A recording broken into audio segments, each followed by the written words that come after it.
that question. Katie, where? Oh, That's me. No, wait a second. That was either very egalitarian or else very confusing.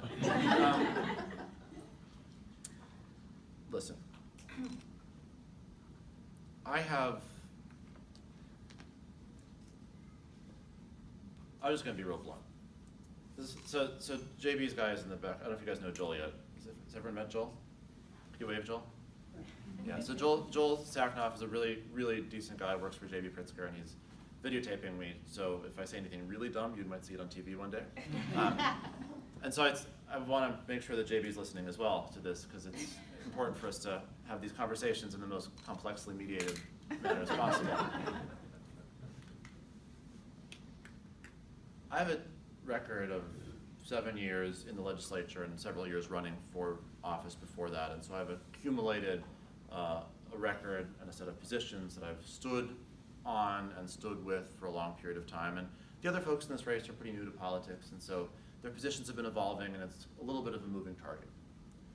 I'll say a few things. When it comes to the bold, progressive, transformative ideas that I think are necessary for us to build the kind of society we need to have, ideas that may not come to fruition tomorrow,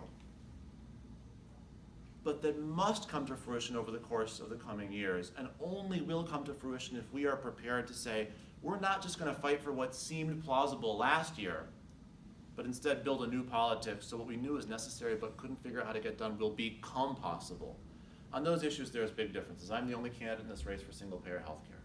I'm the only candidate in this race who supports taxing financial transactions at the Board of Trade. The only candidate in this race who supports closing the so-called carried interest loophole, the Bruce Rauner tax loophole that allows people like Rauner to get a 20% tax cut on their federal income taxes just by, frankly, dishonestly, though legally, reclassifying their income as though it were not income. On these ideas that are edgy and make some people uncomfortable, but are necessary if we're going to build the kind of society we need to build, there are massive gaps. On other issues, there are some similarities. But on those other issues where those similarities exist, if you look under the hood, there are differences too. Thank God all the other candidates in this race have finally come on board and said they support a progressive income tax. I'm so relieved that they came to that position. The truth, though, is that I've been fighting for that for almost a decade now. The truth is that when no one was watching, when that wasn't cool, when no one asked about that question, when I was a state legislator in one of the most affluent districts in the state, a place where that was an unpopular position, I was running around knocking on doors saying we have to repeal the flat tax provision of the Illinois Constitution because that's the only way to fix our state's woes. And I mention that because there's two questions to ask about a governor. One is what bills would they sign and what bills would they veto? But the other is what will they fight for? What will they put their governorship on the line for? What will they, the Wednesday morning after having been elected the previous night, what will they say, all right, now we got to find votes to do this most crucial thing. And I know some people aren't going to want to because their donors won't like it and the special interests find it uncomfortable, but I am going to use my mandate as a newly elected governor to push this idea through. And I think to understand that, the question isn't what position did people take after conducting a poll in the summer of 2017? The question is, where have you been fighting on these issues for the better part of a decade? But then let me also say,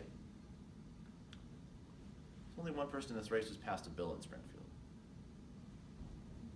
There's only one person in this race who's not just passed one bill, but passed over 80 laws.